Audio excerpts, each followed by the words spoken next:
The U.S. government deeply regrets this incident. By July 1988, the Straits of Hormuz in the Persian Gulf had become a shooting gallery for shipping caught up in the war between Iran and Iraq. For 6 years, ships had been attacked by both sides. The principal targets, supertankers carrying oil from the Gulf. When Iran increased its attacks, the United States moved in strength to protect the international waterway.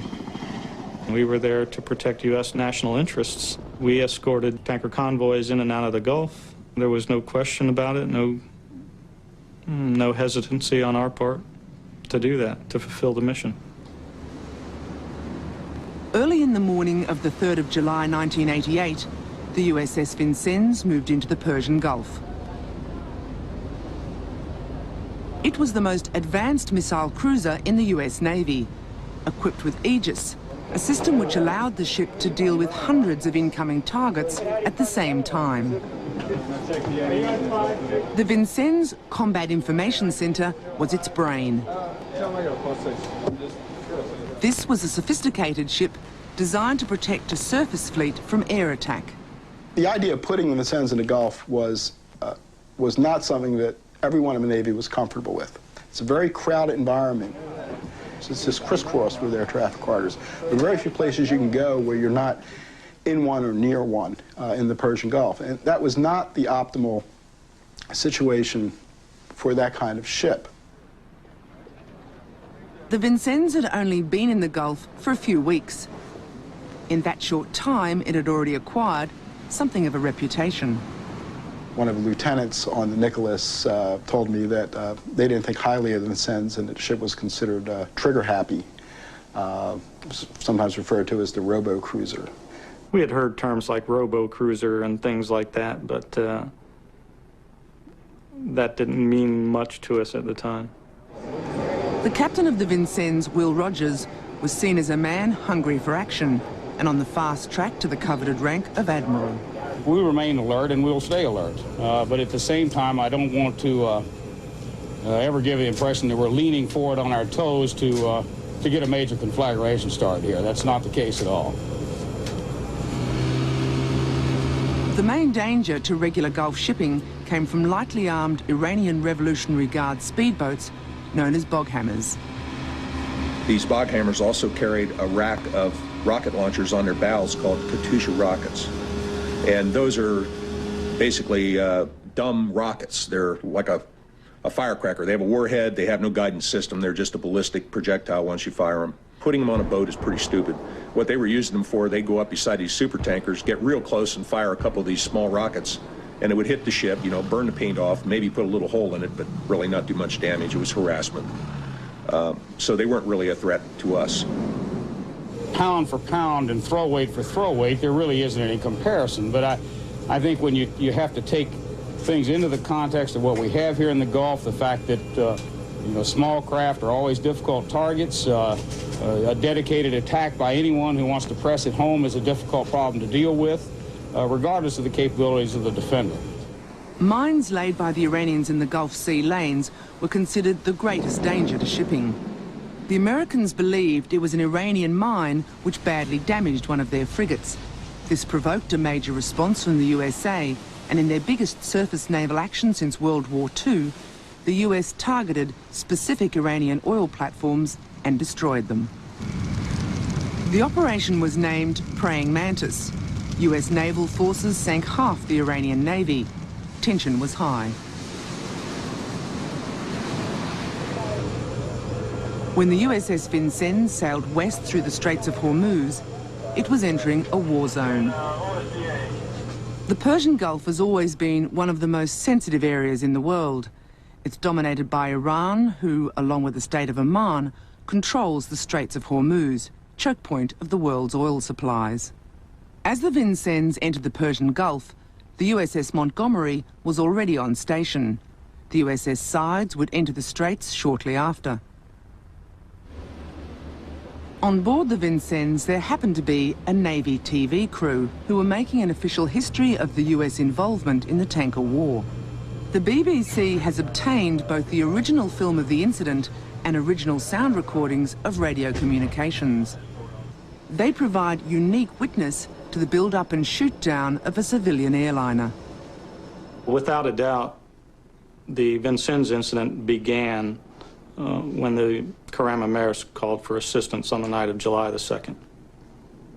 That led to a chain of events that ultimately ended in the Vincennes shooting down a commercial airliner. On July the 2nd, the Karama Maersk was transiting the Straits of Hormuz and sent out a distress call. The Montgomery was the closest ship in the area, and we went to her aid. We did circle the Karama Maersk a number of times and identified a vessel and fired a warning shot. So it was the Montgomery which initiated the first action, not the state-of-the-art Vincennes. From other ships' perspectives, I'm sure it was very significant. Here you have an older class of ship, an Ox-class frigate, one of the oldest in the line, and we're the ones that were the first to initiate action. We escorted the Karama Maersk the remainder of the way out of the Persian Gulf.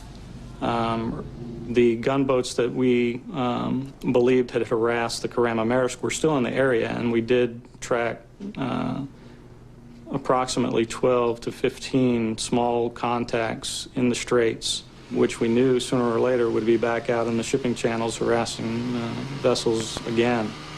And they maintained a range of between 5 and 10 miles behind us the entire time, even after we met up with the Vincennes. The USS Sides, the third American warship in this story, a guided missile frigate, was re-entering the Persian Gulf. On the morning of July the 3rd, we were coming back through the Straits of Hormuz on the way to pick up another ship for an Ernest Will escort mission.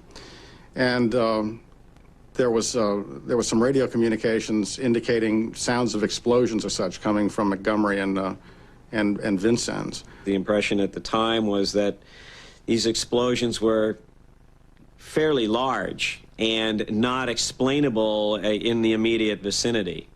You know, in other words, there were no units that you could attribute this size of an explosion to.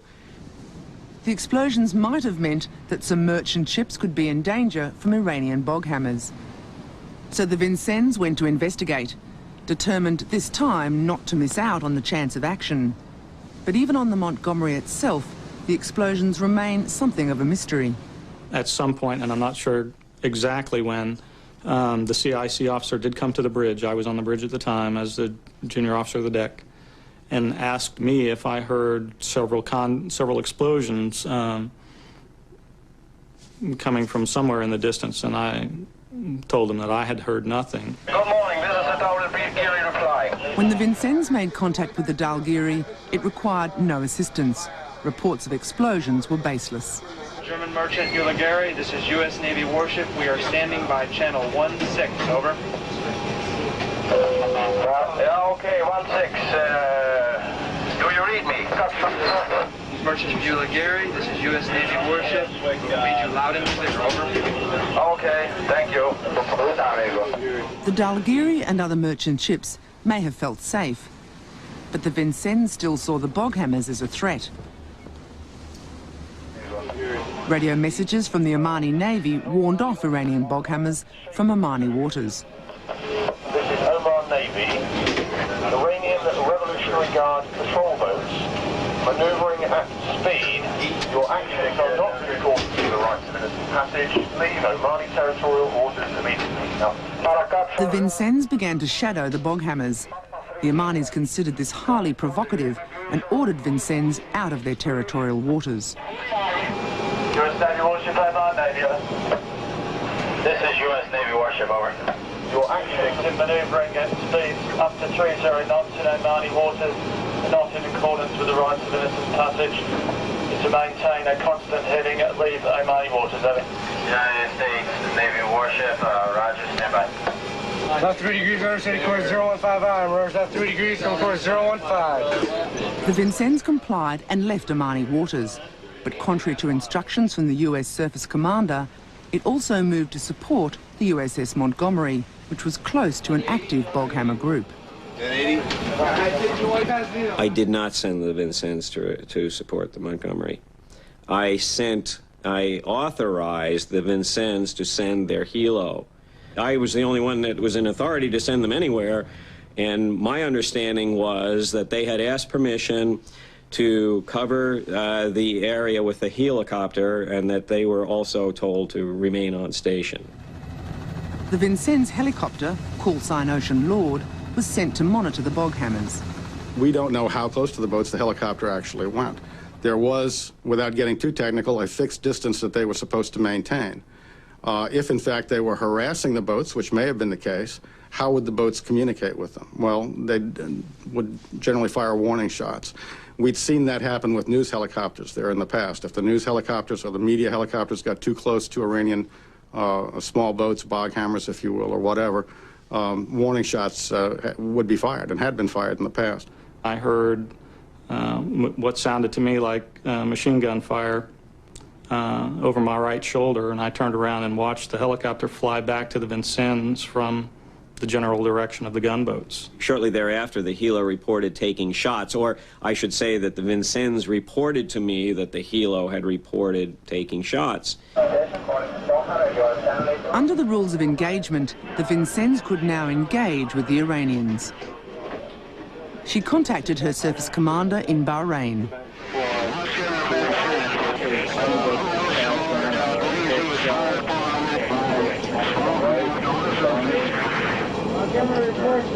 Were they warning shots or were they actually attacked? The helicopter wasn't hit, after all, and the helicopter could escape the area at great speed, and in fact it did. So therefore, what was Vincennes up to in going to general quarters, accelerating to maximum speed, and heading off to those boats, which at the time presented no threat to anyone? General quarters, all hands man your battle stations.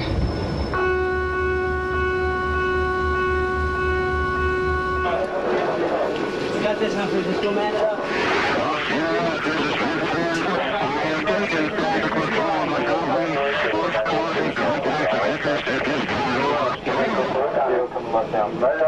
The Vincennes took tactical control of the Montgomery. We turned around, closed the contacts. Vincennes requested permission from the commanders in the Gulf to engage the bog hammers, the Iranian gunboats.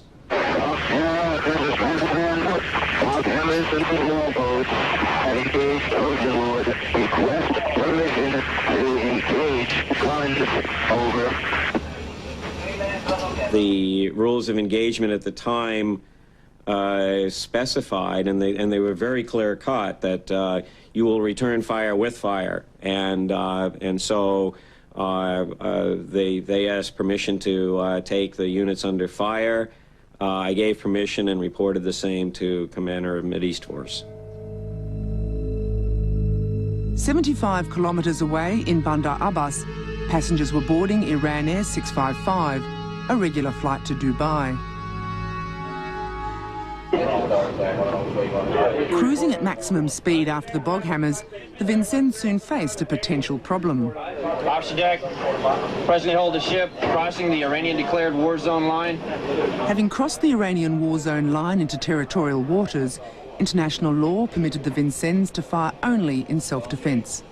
Do they have any guns on it? We did take the 12-mile limit seriously. Everybody was very concerned about it. Incurring into the 12-mile limit was verboten, and people were supposed to hold short of this 12-mile limit by several miles to prevent that from happening. In fact, the Vincennes log shows that it had crossed into Iranian territorial waters over 10 times in the previous 4 weeks.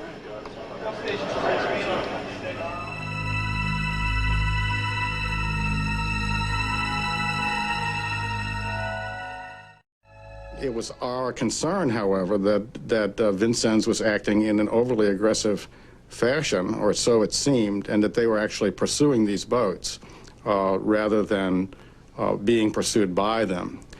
350. Count, The IRGC were sort of a ragamuffin band, if you will. I mean, they were not very well coordinated, and certainly it wouldn't be too difficult to scare them I don't think, into doing something that was foolhardy. If they saw a lot of military machinery bearing down on them, they could easily become frightened. It was our business out there to defend shipping against those guys, but not to provoke them.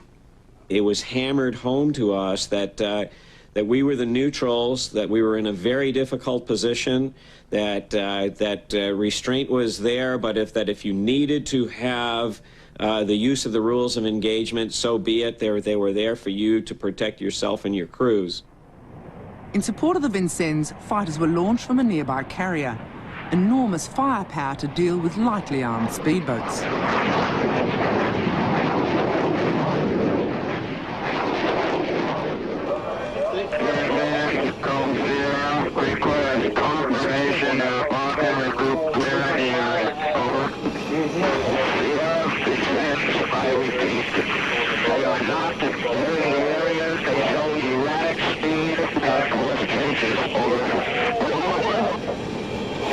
They look like they're closing? No. One appears to be going out to starboard and one's in the middle. I'm just off the starboard bow, has a machine gun on it, 46. Fast move, just off the starboard. The one at 350 is inbound. 350 relative? Relative. Still inbound.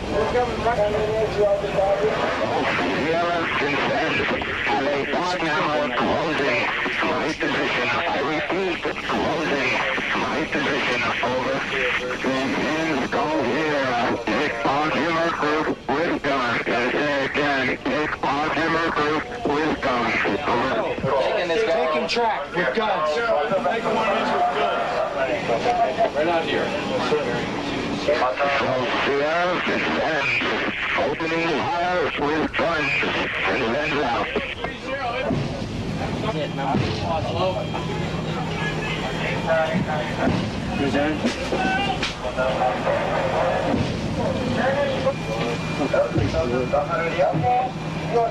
The Montgomery also opened fire. Vincennes has opened fire. Two targets, one behind the other. What's this 068? Is that where Vincennes wants us now? Target now, 10,400 guys. 10 rounds. Inbound. Hey, all stations west, I think we just smoked that guy.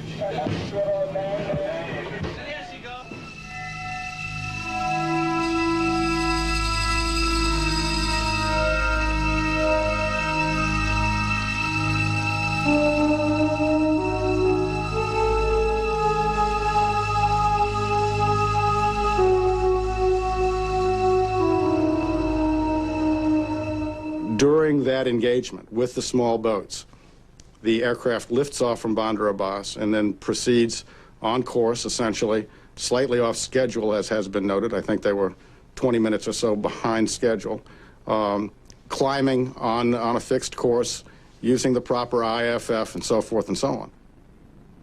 Every aircraft broadcasts its own unique identity by transmitting an electronic squawk code, IFF, identification friend or foe. The Airbus continually broadcast its civilian status. The aircraft was proceeding on a course that would take it directly over the Vincennes position. Recall again that Vincennes was in the middle of a gun battle with these small boats. Now, perhaps a battle of its own making, but firing nonetheless. The Vincennes still carried on firing, though they were well inside Iranian territorial waters. The Airbus was now 24 kilometres along the regular air route to Dubai. It had already been wrongly identified as hostile. The Vincennes believed it to be an Iranian F-14 fighter. You are inundated with intelligence messages projecting the worst-case scenario possible every day of the week, such that if anything happened whatsoever, they could go back to the file and pull out a warning that said, well, we've warned them about that. But life in the Gulf was business as usual. Commerce continued, airliners continued to fly back and forth. If you allowed yourself to focus solely on those intelligence reports without going up on deck, walking around and looking at the reality of life in the Persian Gulf, you could become quite paranoid about threats that didn't exist. But there had already been official concern that tensions might affect military judgment.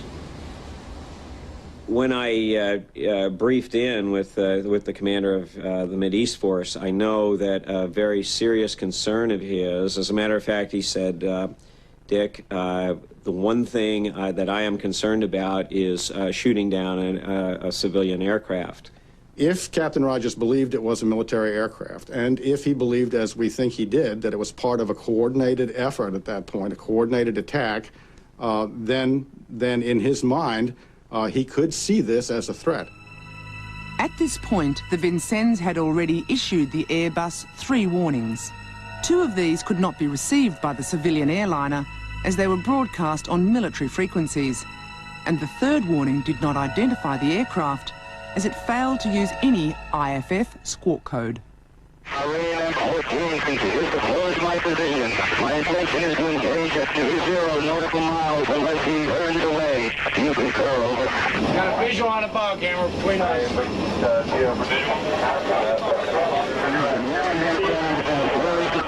And then take on a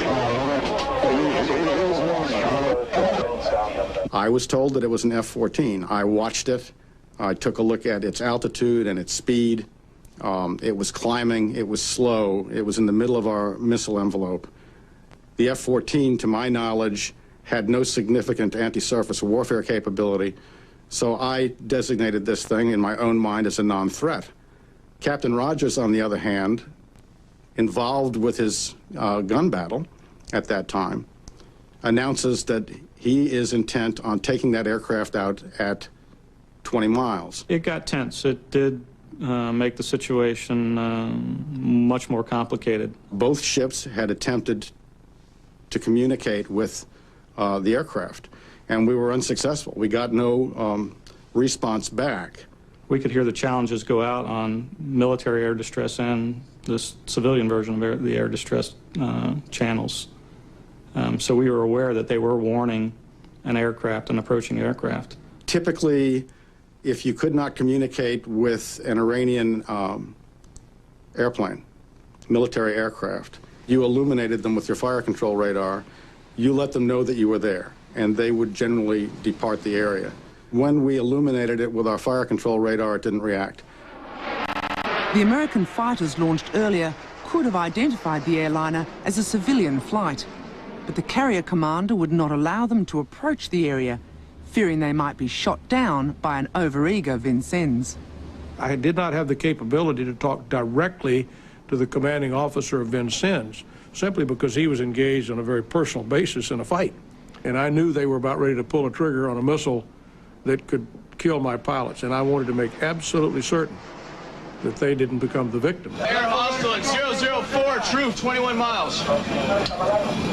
The aircraft crosses the 20-mile mark, and he doesn't shoot it down. 18. So at that point, I breathed a sigh of relief, thinking that, okay, he has now seen that it is a non-threat. Size is right here? Sides. Okay. What I'm told transpired during that period of time afterwards is that they weren't capable of getting the shot off in an orderly fashion. So although the intent was to shoot it down at 20 miles, they sort of bungled the operation. While the surface battle continued, the crew below struggled to fire their missiles before the aircraft came so close that a successful launch would be impossible. 27 unsuccessful attempts were made before the correct launch code was entered.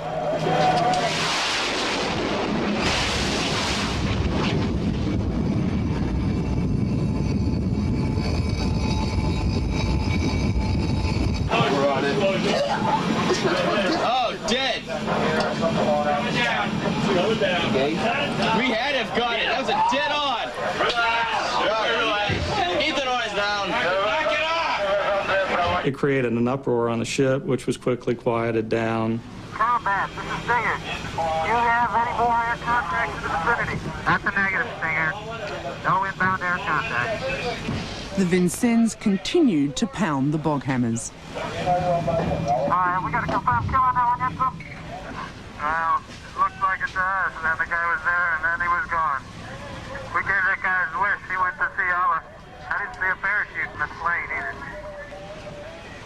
We had individuals who were up in places where they could see wreckage falling, they could see the airplane coming down. It wasn't until sometime later that they described the wreckage in terms that led us to believe that it was not a military aircraft. It was too much, too large. And over the emergency frequency, they heard a desperate Iranian appeal.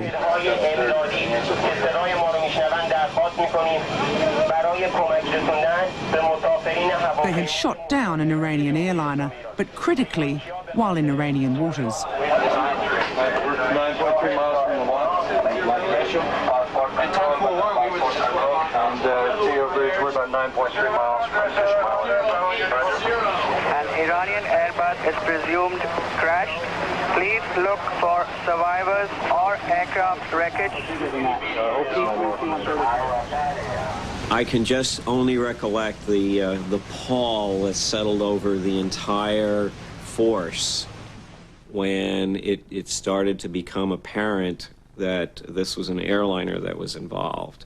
It was just a sickening feeling for the entire rest of the day. I can't ever remember being so dismayed, so depressed, so feeling for all of the people that were involved. It wasn't a very happy day in the Gulf for us, that's for sure. The Sides was dispatched to go close to Dubai to see if they could find wreckage, and they spent a considerable amount of time. There was nothing there. And it's also fairly ironic that the Vincennes is the one that came upon the wreckage.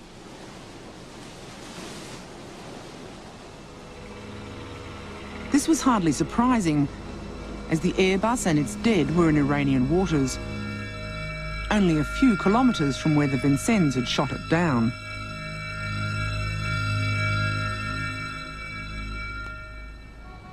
It was the middle of the night when the news was sent to Washington, a time difference of 7 hours with the Gulf. The shoot-down was a major incident with enormous diplomatic implications, and so the Navy had to prepare itself for a rough ride. Admiral William Crowe, chairman of the Joint Chiefs of Staff, was sent out to face the press. After receiving further data and evaluating information available from the Persian Gulf, we believe that the cruiser USS Vincennes, while actively engaged with threatening Iranian surface units and protecting itself from what was concluded to be a hostile aircraft, shot down an Iranian airliner over the Straits of Hormuz. The U.S. government deeply regrets this incident. Given the threatening flight profile and the decreasing range, the aircraft was declared hostile. Vincennes fired 2 standard surface-to-air missiles, at least one of which hit at an approximate range of 6 miles. Admiral Crowe presented the facts as the Vincennes had reported, claiming the aircraft had been diving in an attack mode outside its correct air lane and that it had not responded to any warnings. This was the story that the world and America first heard. An official investigation of the incident will be conducted by Rear Admiral William N. Fogarty, United States Navy of the U.S. Central Command. Within a day, the Pentagon knew it had another problem, the version of the incident reported to them by the USS Sides. It's climbing, it's slow, it doesn't respond, it's in the middle of our missile envelope, basically. It's vulnerable. Why would this aircraft present a threat? It did not meet any of the threat parameters that were necessary. There were more problems for the Pentagon when the initial readings of the Vincennes computer tapes contradicted what they'd just said. These confirmed what the Sides had reported. The aircraft in question had been ascending at a steady speed. It should have presented no threat to Vincennes. Even so, when the Fogarty report was published, Iran was pronounced guilty. An examination of the events on 3 July leads quickly to the conclusion that Iran must share the responsibility for tragedy and the investigation so found. By any measure, it was unconscionable to ignore the repeated warnings of the United States and permit an airliner to take off from a joint military-civilian airfield and fly directly into the midst of the ongoing surface action in the Strait of Hormuz which the Iranians themselves had initiated. We now have a complete report. But in fact, the report was far from complete. A very complex story. It still didn't admit that the Vincennes had been inside Iranian waters. But all the other contradictions were explained away by the concept of scenario fulfillment, a sort of mass delusion. Everybody interviewed in the combat center said that the plane was descending toward the Vincennes. But the electronic record shows it never descended toward the Vincennes. But everybody had that view. I mean, they totally deluded themselves as to the nature of the threat. The scenario fulfillment concept avoided awkward questions, but the reports of the original psychologists who interviewed the crew of the Combat Information Centre stated that for 6 people to share the same delusion was, in their words, highly implausible. The biggest problem you have in doing any investigation is the guy who commits the mistake, or whether it be an honest error or whether it be a grievous error, lies to his superiors to cover his own butt.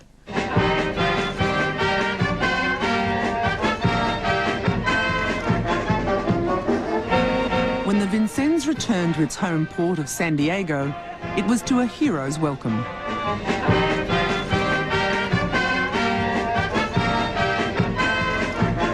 All the crew were to receive combat action ribbons for their service in the Persian Gulf.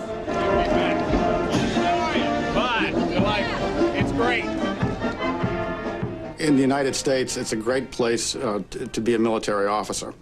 And one reason is that when an incident like this comes along, the vast majority of the American people are going to give you the benefit of the doubt. 4 years later, it was first admitted to the American public that the Vincennes had been in Iranian waters. An earlier report from ICAO, the International Civil Aviation Organization, sparked new press revelations. Admiral Crowe was asked to explain himself at a hearing at the House Armed Services Committee, chaired by Les Aspin. Perhaps at the time of the ICAO release, we should have declassified the ship's position and issued a press release pointing out Vincennes' location within Iranian waters at the time of firing. With the prescience of 20/20 hindsight, I wish we had done that. Crowe read his 26-page statement, then he was cross-examined by the committee. The Fogarty report had stated the chain of events which led to the shoot-down began with distress calls from merchant ships. How do you explain, Admiral, the discrepancy that everything started in response to distress calls, and yet the Fogarty report later confirmed that it turned out that there were no distress calls? I don't think I can explain, Congressman. I think he misspoke. Mr. Fogarty? Yes. I've talked to him about it. He doesn't remember it. I cannot reconcile that time. There were just too many unanswered questions, so the chairman, Les Aspin, decided they needed answering. He appointed Warren Nelson to conduct a new investigation. I spent an immense amount of time, probably the bulk of my time, looking at all the tracks and the various documentation that had been done on the tracks, and how uncertain that evidence is. Evidence which included the helicopter incident that sparked the whole firefight and the subsequent shoot-down. In the case of the helicopter, we're basically dependent upon interpretation of people who were in the plane, and the interpretations didn't agree. Were they confused by some reflections? I mean, the bottom line is they aren't sure. There is no way of saying that they were fired at, definitely. There's no way of saying they weren't fired at. That's just one of these big question marks in history. Most of the question marks could have been cleared up if the airliner's black boxes had been found, crucially, the cockpit voice recorder. The Iranians were out there and brought in a lot of refuse, luggage, bodies, whole sections of the aircraft they've got on shore, and said they were hunting for the black box as well, and said they never found it. You know, one line of speculation has been the Iranians found it, discovered there were recordings on its ship showing the plane received the warnings, and therefore destroyed it. I don't believe that, because I don't believe the pilot would ignore the warnings. I mean, that's just too ridiculous. Even if the pilots had heard warnings, they wouldn't have paid attention since their aircraft was not identified. The warnings were addressed to fighter, Iranian F-14, and unidentified aircraft. The Airbus pilots knew that they were none of these. The message sent from the sides just under a minute before the missiles hit was the only one which the crew could have recognised as describing the Airbus. Only the black boxes could prove this one way or the other. They might have shown a message had been received and something done about it, or no messages received at all. If the Iranians didn't recover the black boxes, who else would have wanted them? The BBC, after numerous requests and appeals, finally obtained a CIA document listed as evidence in the official report. It was entitled Recovery of Black Boxes, Persian Gulf.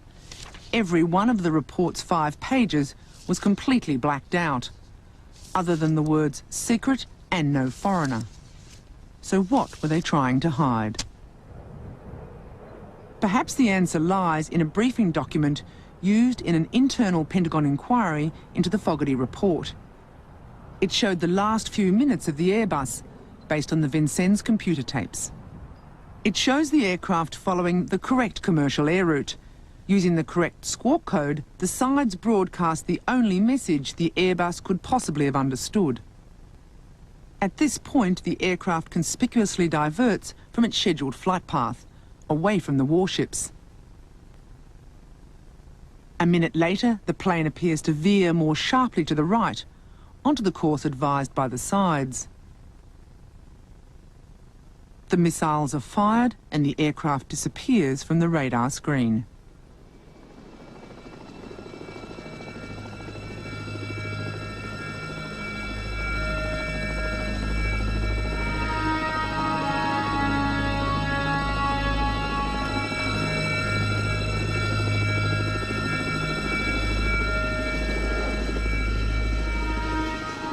I think, and I believe deeply, that had there been one American on that aircraft, that the story would have gone on from there. But sadly, in a macabre way, sadly, there wasn't. And so consequently, there wasn't any drive to get to the bottom of the story. And the new investigation, headed by Warren Nelson, simply petered out. Other things seemed more important. The reason why there was no final report is exclusively my fault. We didn't produce any further document, although we wanted to, and I got bogged down with something else that erupted. I forget what it was. The really sad part of this whole thing, in my opinion, is the lack of taking responsibility for what happened. I view the entire affair as a gigantic screw-up. And yet, once we got through the preliminary investigation in Bahrain conducted by Admiral Fogarty, we hear not a word of it from there on out. Why is that? Well, I find it interesting that we took no further action. It seems to me it was plain that it was a tremendous mistake, a giant blunder. At that point, it would seem to me that we should have addressed it as a giant blunder, held people accountable, taken corrective action, and I believe we should have apologized to the Iranians for it. Captain Rogers declined the BBC's request for an interview. He said that while he regretted the outcome, he would do exactly the same thing again in the same circumstances. Captain Will Rogers was awarded a Legion of Merit Medal for his meritorious performance on the Vincennes. News of the shoot-down stunned an Iran already worn out by 8 years of war.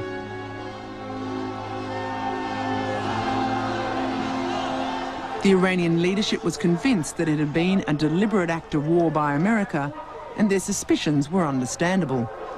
It was an undeclared war with Iran. We were in hostile action with their armed forces, and we sought out and sank Iranian state naval vessels. I mean, to me, that's certainly a state of war, whether it's declared or not.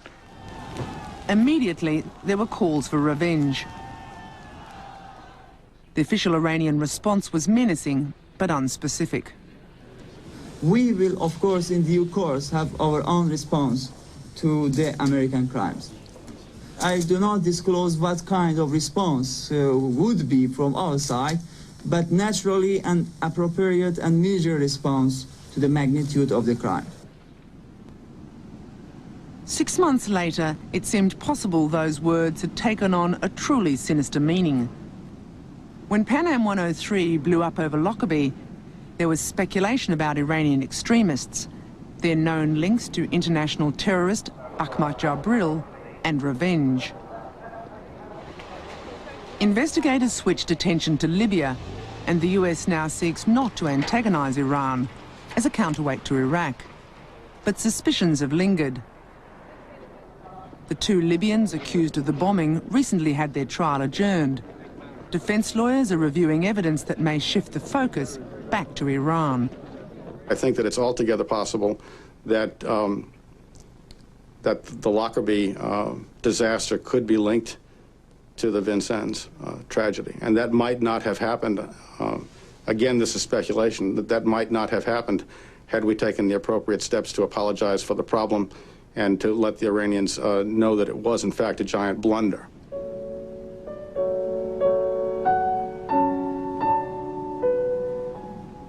I wouldn't say that I think about it every day, but yes, from time to time, it does come back because it set off a chain of events that's going on even today.